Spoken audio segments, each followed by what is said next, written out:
a contingent of Wall Street veterans is seeking to reopen talks with high-level Chinese officials. Business leaders are looking to work outside of the Biden administration's official channels for greater access to the world's second-largest economy. It comes as concerns swell about investing in China. But Cathie Wood says she's more optimistic than pessimistic in the long run.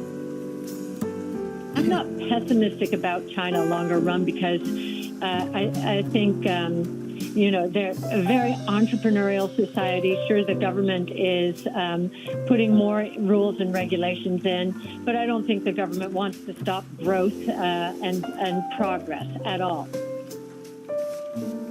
Okay, and alongside Cathie Wood, we've also heard from US regulators overnight. The SEC is requiring the more than 250 Chinese companies trading in the US to better inform investors about political and regulatory risks. Speaking exclusively to Bloomberg, SEC Chair Gary Gensler said the new rules will come into effect early next year.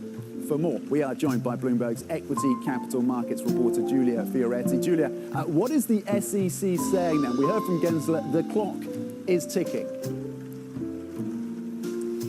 Certainly. So he said that the clock is ticking. This is in relation to the accounting issue. It's an issue that has spanned almost 2 decades, basically about Chinese companies listed in the US, which don't allow US regulators to inspect their audit books. This is because of China's national security concerns.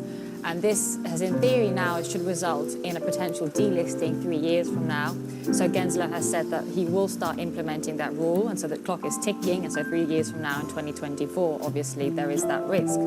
At the same time, he is pushing for more disclosure of the political risks that Chinese companies face and the regulatory risks. This is in the wake of what happened in the past few months and the various policy moves that we've seen come out of Beijing and which have led to sharp losses in many Chinese stocks. So he is now pushing for these to be disclosed, both by companies which are looking to list in the US and both by those that are also listed, already listed. That would be Alibaba, Baidu, and so on and so forth. Okay, so Julia, how should we be thinking about how the impact is going to play out for these Chinese firms that are listed in the US? So the bar has been raised significantly. Essentially now the SEC is not greenlighting any new IPOs by Chinese firms. This is in response to what happened basically in China, what happened after Didi's IPO, where a cybersecurity review was announced just 2 days or just a couple of days after it listed in New York. So right now, Chinese companies are starting to enhance their disclosure and basically put the risks that they face and the risks also that are attached to the structures that they use, the offshore structures. They're on the front page of the prospectus now, which is new and which is not what used to be happening before. Will that be enough to pass the test? We're not sure yet. Gensler didn't offer many clues into how long this pause would last. Yeah, certainly the mood music in terms of what we're hearing from Chinese officials about this issue seems to have changed a little bit. Maybe they are more willing to engage with their US counterparts on this issue. We also have this scoop today on Revive Wall Street Talks then with Chinese officials. What more can you tell us about this? So yes, Chinese officials and representatives from Wall Street are looking to revive these talks. It's this roundtable that started back in 2018 when tensions between Beijing and Washington were starting to escalate. And so these were sort of, the aim was to help preserve Wall Street's access to China's financial market, which is huge and which is the second biggest after the US. And obviously there's huge, a lot of money at stake there. Now, obviously, there are all the issues range from the listing by Chinese companies abroad, and obviously Wall Street's ability to access the Chinese market as China has been opening up, but barriers still remain. And so Wall Street is essentially hoping to have a new meeting later this year to be able to speak to sort of Chinese regulators from the CSRC to the PCAOB. Okay, Bloomberg's Julia Fioretti breaking down the latest in terms of the SEC's push there for more disclosures and this meeting between Wall Street executives and Chinese officials that's being worked on. Right, let's bring in now Caroline Simmons, UK Chief Investment Officer at UBS. Global Wealth Management. Caroline, thank you for joining us early this morning. I want to get your views and the House views at UBS on China then, given some of these developments. You haven't turned bearish at UBS. You are neutral, it seems, on the China story. What do you need to see to change your conviction on Chinese equities? That's right. Obviously the sort of political uncertainty that we are having at the moment, and that's leading into this sort of regulatory crackdown, if you like, is why we brought China from a most preferred back down to a neutral. So we'd need to see some of that abating, I think, before we wanted to significantly suggest that Chinese equities will outperform the rest of the market.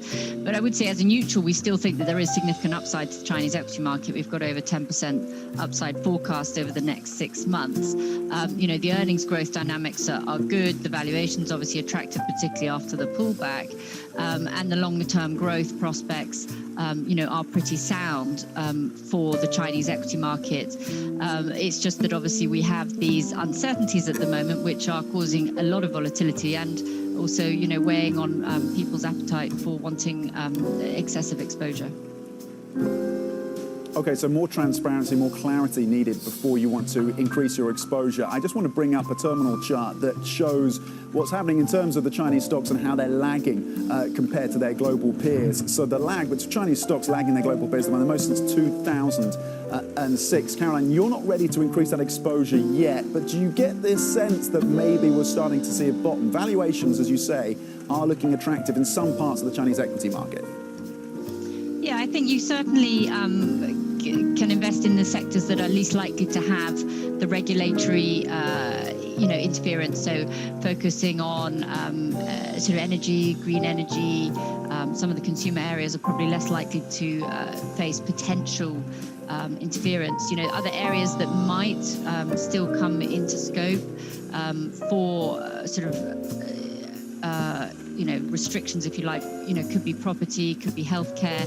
So, for people who are, wanting to increase their exposure, then I would suggest focusing on the industries that are the least likely to be impacted by potential regulatory issues. But, as your chart showed, there are significant periods in the past as well where the Chinese equity market has corrected 30-40% and then has gone on to recover fully from that.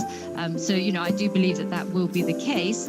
It's going to be a volatile journey given all the different discussions that are going on. Where we haven't seen a lot of volatility is within the Chinese bond space, it seems. Within credit, of course, high yield, we've seen some pressure there.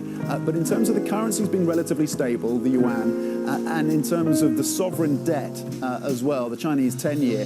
And that has seen, at least in the first half of this year, quite solid inflows, foreign inflows into the Chinese bond market. Are Chinese bonds an area where you can still get yield and shelter yourself from some of this volatility? Yeah, so, it's obviously less volatile than the equity market. So if you're wanting China exposure, we've probably seen some people switching from the equities into the bonds. Yes, the yields are attractive relative to, other global bonds. And the diversification benefits, of the Chinese bond market, as well as the equity market, to be fair, are quite high relative to, other global indices, and their correlations are lower. So from a diversification portfolio perspective, it is very helpful. From a long-term growth perspective, having Chinese exposure is helpful. We did bring down some of our property bond preferences, again, back down to neutral because some of the potential pressures there. But, I think there are still some very high yields in the Asia space, perhaps, not only focusing on China. Okay, Caroline stays with us. Caroline Simmons from UBS Global Wealth Management. We'll be talking a bit more about you.